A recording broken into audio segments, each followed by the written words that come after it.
Karen J. Warren writes that ecological feminism is the position that there are important connections between how one treats women, people of colour and the underclass on one hand, and how one treats the non-human natural environment on the other.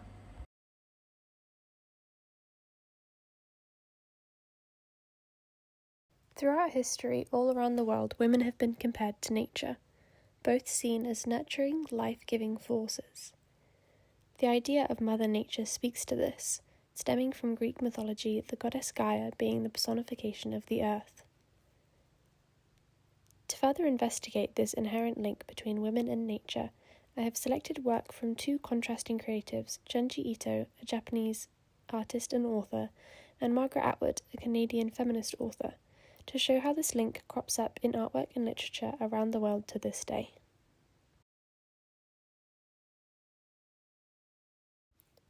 I walk along the gravel path that divides the back lawn, neatly like a hair parting. It has rained during the night, the grass to either side is damp, the air humid. Here and there are worms, evidence of the fertility of the soil, caught by the sun, half dead, flexible and pink like lips. In describing the soil in such a detailed, graphic manner, Atwood is stressing the pressure that the main character is feeling to become pregnant. This paragraph reads as a simple description of the outdoors at first, but slowly unfurls into a yearning for companionship and value through creating life and experiencing intimacy. Starting with the hair parting, as one would push their lovers from their face before engaging in a passionate kiss. Announcing that it has rained during the night, as if announcing Santa has been or conception has occurred.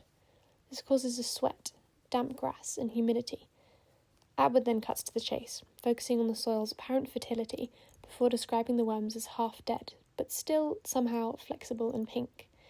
I feel that this speaks to the character's constant questioning of her own fertility, and in turn, her own value. The idea that a woman's value is determined by her fertility, as well as her youthfulness, is the main theme that I interpreted from Layers of Fear by Junji Ito.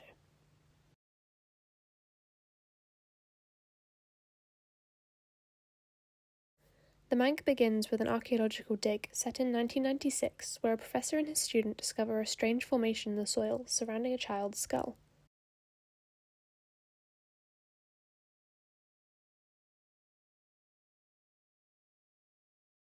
Skipping forward to 2017, a woman is seen driving a car with her mother and younger sister in the back seat. An argument arises between the three where we learn that the mother favours the younger girl, Reimi, over her older daughter, Narumi, for her beauty and talent. Upon hearing this, Narumi loses focus and causes the car to crash. Looking back to check on her family, she sees that a metal sign has scraped off her sister's face on impact. The family rush to a hospital where doctors discover something they've never seen before. The girl's face is made up of layers, all the way down to infancy, much like a tree. Despite this, she shows no signs of decline.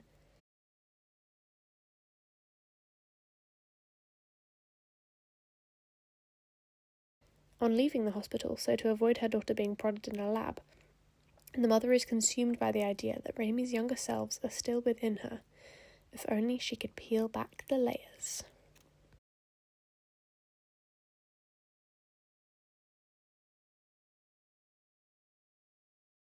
Upon learning of her daughter's diagnosis, the mother remarks that she is just like a Baumkuchen, to which the doctor disagrees and says that her body resembles that of a tree instead. The translation of Baumkuchen from German is tree cake, as when traditionally cooked on a spit and sliced like a log, it looks just like the rings of a tree.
became curious as to why ecofeminism is so widely relevant in media and literature instead of the simple idea that both man and woman came from the planet and are just as rooted within it as one another. This prompted me to research something that I experience, which is eco-anxiety. I thought possibly that if I could determine that women experience it more than men, this could support the idea that they are more worried about climate change and, in turn, the Earth. I ended up finding a study that detailed that women are in fact 37% more likely to experience eco-anxiety than men. I wasn't necessarily shocked by this information, more curious as to the difference in socialization and upbringing that boys and girls experience that could be causing this rift in concern.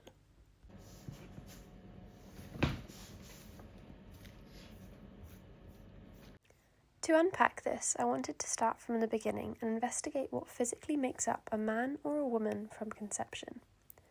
In Anne Oakley's Sex, Gender and Society, she discusses the sex differentiation in biology, which makes up either man or woman.